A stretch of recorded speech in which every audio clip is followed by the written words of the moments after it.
dire qu'elle va passer belle. Ça, c'est des choses qu'elle a fait dans la journée. Ouais, ah ouais, c'est sûr. Deux jeunes filles au père vivent en permanence dans la famille pour s'occuper des deux enfants en bas âge. Mais ce matin, elles sont de repos, alors c'est Claire, 19 ans, qui est chargée de surveiller les petites.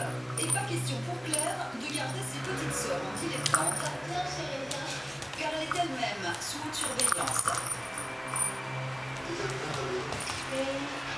Dans cette maison de 6 pièces, ça n'est pas moins de 8 caméras qui sont dissimulées dans des détecteurs de fumée. Elle filme jour et nuit les moindres faits et gestes des membres de la famille.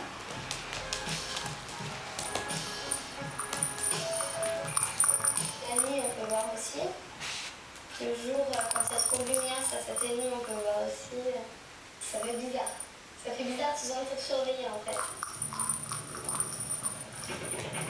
9h30, Isabelle arrive au travail et comme chaque matin, sa journée commence par le même rituel.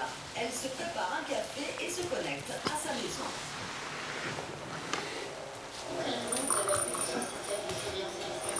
J'ai regardé une émission un jour à la télé, une émission américaine où on voit des ministres qui sont pris au piège par des caméras et on voit des ministres très élevés qui les secouent ou qui filment carrément sur une gîte et ça m'avait traumatisé. Ces images ont depuis fait le tour du monde et ont rendu certains parents inquiets. Espionner en douce et à distance le comportement de leur nounou, voici le rêve de nombreux parents. Certaines sociétés ont compris qu'il y avait un marché très porteur. Lyon.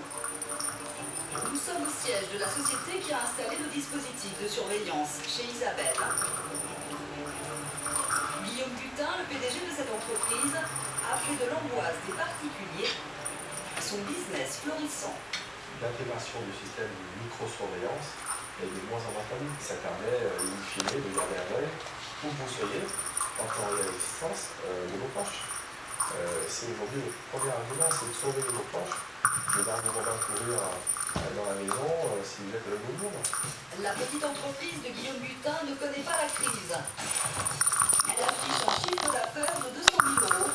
En seulement un an d'existence, la société recense 150 clients, dont 30% de particuliers. C'est à la portée de tout le monde. C'est à la portée de tout le monde, puisqu'on a mis en place un schéma basé sur la location évolutive.